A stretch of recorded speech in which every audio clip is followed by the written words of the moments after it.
So I just wanted to start by welcoming everybody back into a new year and a new semester. And thanks to everybody for joining us today for this IBES Town Hall, where we'll focus a good bit on our new strategic plan and hopefully move quickly onto what I view as the main feature, which is some faculty lightning talks with some of our amazing faculty from across the landscape of the IBES research portfolio. And then we're going to decide how attracted we are to the idea of a kind of speed networking session where we can take off our introvert skins and step into an extrovert skins for a tiny bit of time while we try to get to know each other. So we'll warm up to that, but Jean is going to lead us in that. Where's Jean? Right here. There's Jean. So yeah, Jean, thank you. I'll be cheerleading. So just first and foremost, I want to send a big thank you to especially Gianna Solito. There you are, Gianna. Wave. Step in, Ashley. Wave. Our brand new Associate Director of Communications, who is responsible for putting so much of this event on today. So all of the amazing food and drinks and AV, everything, the messages you've been getting, everything is really due to her, but also, of course, the amazing staff, Dorothy Hidd, Ayana, Lily, our student assistants, Matt Margetta. All of this would not be possible without them. And to our faculty who spent a good part of the morning locked in a small room, albeit well-fed and well-caffeinated, to go through our faculty retreat this morning. So thanks to everybody for contributing to this. And really, again, the focus today is going to be on the strategic plan, but I wanted to make sure that I touch on some of these new announcements that are kind of breaking and recognize some of how IBES has changed even this year with respect to where we were last year. So I want to note that we have a couple new faculty coming online. We actually have a couple new faculty who joined us last fall. So Mindy, you want to raise your hand and wave? Mindy's a new lecturer in IBES. Yay! She's only been here forever, but some people may not have met you. And Leslie as well is a new lecturer in IBES. Welcome, Leslie. And Rachel Baker. Yes, Rachel. Our first appointment in the School of Public Health. So that was an exciting threshold to cross for IBES. And we have our second tenure track faculty joining. Alan Russ will be joining this summer as a School of Public Health joint appointment as well. So I'm really thankful to be building out this expertise. And I think you'll see from some of the strategic plan and with a discussion about a potential center and initiative, how important this piece of work is for our community. I want to also recognize that we have a new professor of practice in GIS who just signed her offer letter last week, and so we could not be more happy to welcome Seda Salat Aika into our community this summer as a professor of practice joined with DEEPS. So welcome to Seda, and then I already introduced Gianna, who just joined us in November, who's already making waves and setting her sights on our communications planning for spring. So lots of things to come in that department, as we'll talk about during the strategic plan. So this is the part where I'm going to talk a little bit at you, and then we're going to hear from the faculty. So first, I'm just going to start out with a huge thank you to the folks who made the strategic plan possible, including so many of you in this room who added your comments and feedback into the frenetic strategic planning process that we went through this fall in building out this new strategic plan. And so I want to especially give a shout out to Stephen Porter, Mindy Schneider, Matt Margetta, and Scott Frickel, who sat on the strategic planning committee with me and just through countless hours of work got us to the end of the line with a new strategic plan for the next 5 years, charting the next 5 years for IBES. So thanks to all of you. I'm counting on your engagement as we move to implementation. So I will be back with more requests and more chances to be inspired and engage with IBES. First, I wanted to highlight the most important goal of the plan, in my opinion, which is the first of four, focused on our education academic programming. So I'm going to these are just highlights. I think everybody should have a copy of the plan by now. But this is really anchored on thinking about better serving our students in the ENVS concentration, as well as expanding the reach and impact of our program beyond the ENVS concentration itself. So we have a pretty strong focus on professional development, job-ready skills building, networking opportunities to help our students map onto this really accelerating landscape in the sustainability and climate space in the professional career world. So we have this is a more minor point for sure, but I wanted to just echo that we do have a new framework for, kind of supporting K through 12 engagement by our community out there in Providence and beyond. So this will leverage some key partnerships on campus, including Annenberg and the Schwer Center, of course. And last but not least, think about how we can leverage our community, but especially our student passions and interests and skills in advancing Brown's climate and sustainability goals, with a focus on, allowing and fostering experiential learning opportunities for them. So these are some of the highlights from the goal number 1 area. Goal number 2 is really anchored on our research agenda. And so this is an incredibly ambitious portfolio of objectives in this space. We're really thinking about how we can not only advance knowledge of environment, climate, and sustainability through our basic research programming and our disciplinary work and interdisciplinary work, but think about how that knowledge can be translated into action, how it can inspire solutions and enable solutions to these most challenging problems in this space. So that's very exciting, and in that way we want to really harness and grow IBES's presence on campus as a hub for this work into something that is much more deeply embedded within campus and across campus, and in a hub that reaches beyond our campus very purposefully to include external partners in thinking about how that research agenda grows, how it is designed, the questions that it is asking, and the solutions and products that it is delivering. So that's really the top line, I think, from this research section. Obviously, we're really looking to the Brown Research Plan in helping us build that capacity and understanding what that means in terms of supporting the larger objectives at Brown on the research side. So that's an area for very strong and I think robust growth and unique to IBES in many ways, but reliant, of course, on strong partnerships. Whoops, getting ahead of myself. The second point I think is really new and exciting for IBES to think about what it would mean to lift up, support, anchor some IBES affiliated research centers. And this is something that IBES hasn't done historically, so we're quite excited about this.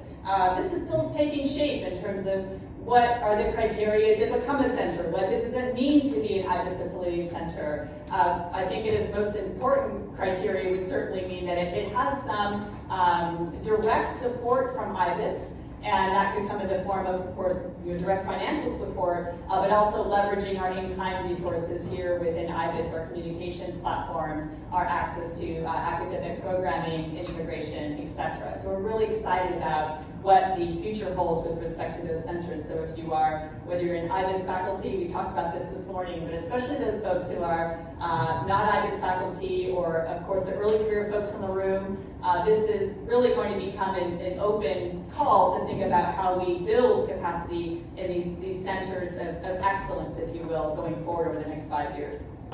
The third bullet here is really one that recognizes the need to be thoughtful and strategic about broadening participation and access to our research enterprise by folks who have historically been marginalized from the research enterprise, or people that would like to be engaged in our knowledge to action pipelines, for example, K through 12 folks, students who would like to be part of that research enterprise. How do we strategically broaden the base of people who are engaging in our research, who are partnering in our research, to think very specifically and intentionally about that access piece, expanded access.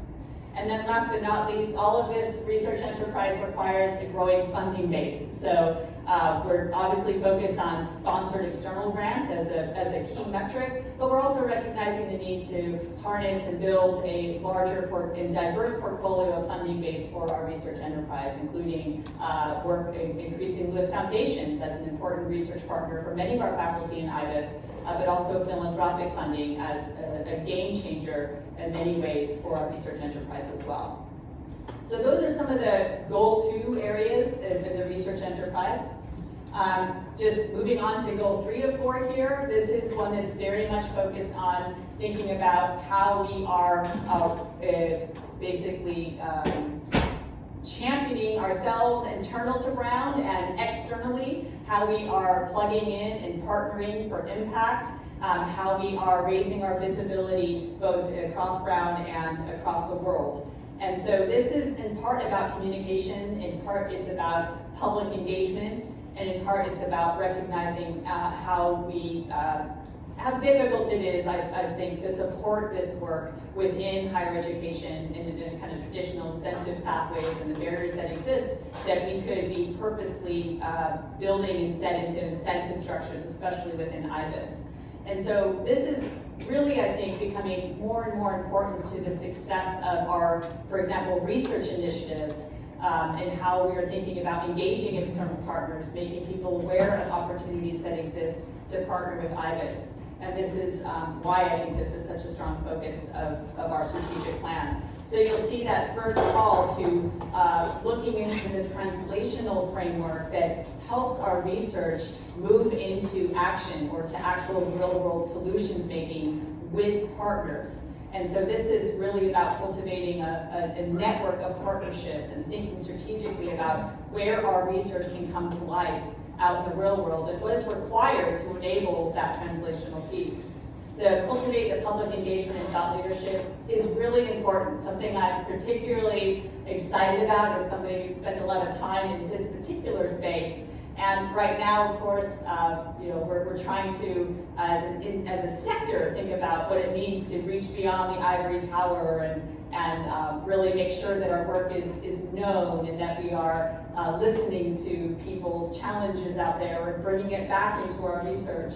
All of this is quite challenging within the traditional bounds of higher education, and I think that it's something that IBES is uniquely well positioned to advance. And so thinking about how we build frameworks and incentives that recognize some of the structural barriers and disincentives is something I'm really excited about. The regional convener piece is very, very important. So the idea that we can be a place where people come together and exchange information, exchange knowledge, and build partnerships. And that's probably will come in the form of some series of events or marquee events that will anchor these conversations in a sustained and ongoing way. So that's that piece. And then last but not least on this piece is a communications plan for IBES, which sounds very straightforward, but it's actually a mammoth undertaking we'll be doing this spring. So stay tuned because we'll be reaching out to this community to really help charter that forward. And last but not least is a goal that I think is really best thought of as one that is focused on people and community. So how do we support the work? How do we enable people to do their best work, be more fulfilled, feel more included in our community, be more engaged in our community? And without this piece being wildly successful, none of the other 3 goals will actually be successful. And so we view this as a foundational component of our strategic plan, and one that has actually 8 objectives, which I tried to distill here, but I mostly moved them straight from the strategic plan because each of them are so incredibly important to our success. The first is really focused on transparency, accountability, and communication, and creating a framework and environment of shared governance. And that doesn't just go for the faculty, that goes for everybody who calls themselves a member of our IBES community. So our research faculty, our postdocs, our graduate students, our undergraduate concentrators, our affiliate faculty, our elected fellows. How do we best create a framework for this to take shape? So we have some near-term additions to the leadership structure in IBES that I'm very excited about, and we'll be announcing those later in the spring. But in the meantime, I'd love for you to begin to think about what that would look like for you as important key community members, and as we move forward in thinking about representation into that kind of structure, what does that look like? Best-in-class operational excellence and practices, it's critical as we grow our research enterprise, as we grow our academic enterprise, as we reach beyond the walls of campus especially, that we think about what it means to maintain a best-in-class operational enterprise. And so whether it's our computing and how that's keeping up with our research demands, whether it is our practices around hiring, whether it is how we are utilizing our space. All of these things are part and much more of how we would define operational excellence. So this is critically important to our success and has been such an important ingredient into IBES's success thus far, I should note. An environment of high ethical standards and mutual respect. This obviously should go without saying, but being intentional about this and thoughtful about how we cultivate this should not go without saying. And so what does it mean to set this as an explicit goal, or does it mean to be able to track progress on this and to make sure that we are constantly having a growth mindset in this particular category? And that's critically important, especially as we think about its implications for DEI space. Empower every member of our community to achieve their goals. And so again, that's really about listening to everybody with respect to what they want and need from IBES. What are your hopes and dreams for yourself? How do they dovetail with what we're trying to achieve? How can we support you along your professional pathway? Whether you are an undergraduate student or a senior faculty or an affiliate faculty or postdoc, what does that mean? So that requires listening as well as acting. And so that's really, I think, key. Those are key verbs for that particular line item. The recruitment, the support, and the retention of the diverse faculty is critically important to IBES's success, and something that, of course, presents unique barriers. And it's of course, relative also to our postdoctoral cohort, which is so important to our research community, and we anticipate growing in the near term quite significantly. How do we really make sure that we are not just getting out there and bringing people in to represent the increasing student diversity at Brown, for example, but how do we make sure that we are creating an inclusive and welcoming home for them to thrive and succeed with what they want to do here at Brown? And I don't take those words lightly. It's not something that comes easily. And it's something that will also have to be anchored in a growth mindset, something that is constantly requiring an explicit attention and continued improvement.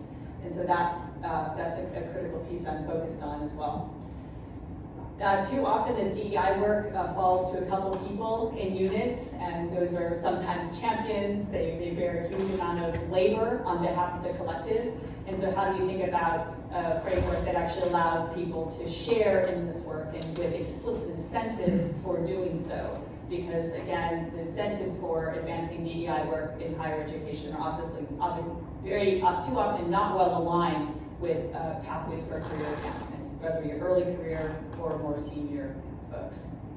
And then think about our alumni. We have an amazing set of alumni, absolutely stellar. And how are we partnering with them? How are we engaging them? And too often people think of fundraising in that domain, but I think there's a lot more that we can unlock with respect to the professional development of our students, research partners for our faculty, postdocs, and graduate students, when we think about fully harnessing that particular engine. So I'm really excited about that. We're working with the IBES Advisory Council on Wednesday to do a first discussion of what that might mean from their very unique and valuable perspectives.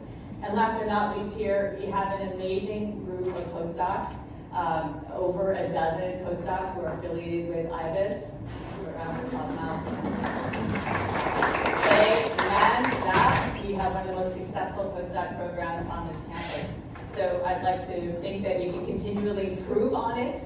I know COVID represented a challenge to our community of early career scholars in particular. So what does it mean to listen to how they want to evolve this community going forward, and how can we allow them to build capacity that's driven by their priorities and needs, and resource that along the way, and develop more infrastructure and programming aligned with that evolution that's guided by these very important communities, the postdocs on the one hand, and the over 100 IBES affiliated graduate students that we have on our roster, who some of whom maybe, if you're a graduate student, can you raise your hand out of curiosity?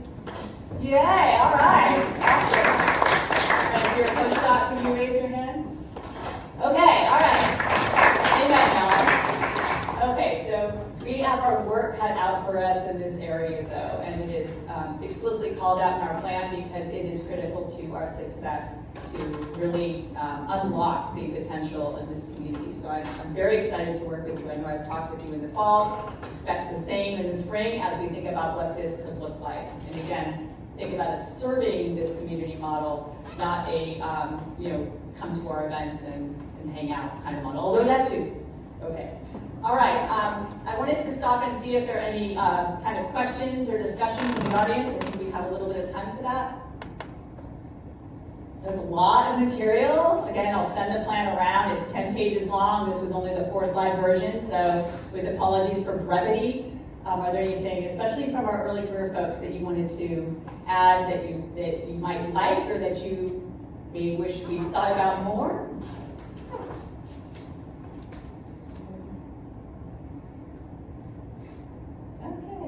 Good. Well, there's the opportunity always exists to email me if you have a comment or a thought about the strategic plan, especially once you get the full plan. And I should note that the implementation phase is going to be anchored in the IBES leadership team as a kind of the buck stops there in terms of how this implementation moves forward over the next 5 years. And so there will be monitoring the implementation of these objective areas and thinking about how we are tracking this progression through a series of metrics. We'll be thinking about using both quantitative and qualitative approaches to develop touch points of progress, checkpoints. So I'm excited to get that together with the leadership team this spring, but that's how this project will be moving forward. Now, we do have a year 1 operational plan, which is kind of an attachment to the strategic plan that I wanted to quickly review, and this is very high level, but I wanted to give you a sense of some of the things that are going to be going on this year in taking the first steps towards implementing the strategic plan. So when I showed this to the provost when it was finished in December, this is the new interim provost, Larry Larson, he said this looked like a 4-year implementation plan, if not a 1-year implementation plan. So yeah, it's probably a little overambitious, but I think it's important that we try to make progress along each of our 4 goal areas this year. I've highlighted in bold some of the pieces that I think might be most relevant for this broader town hall community. That includes a focus on the centers.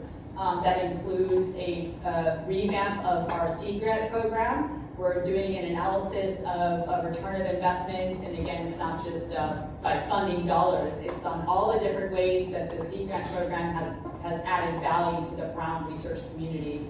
And completing that this spring is a priority for Meredith Hastings, our deputy director, and myself, and thinking about relaunching that program in the next academic year in alignment with the strategic plan, but also with an eye towards maximizing those value adds to our research community. So what are those pieces that really shine when we look across the value adds, and how can we even dial the knob up even further? Maybe it's growing the program as a whole and keeping it exactly the same.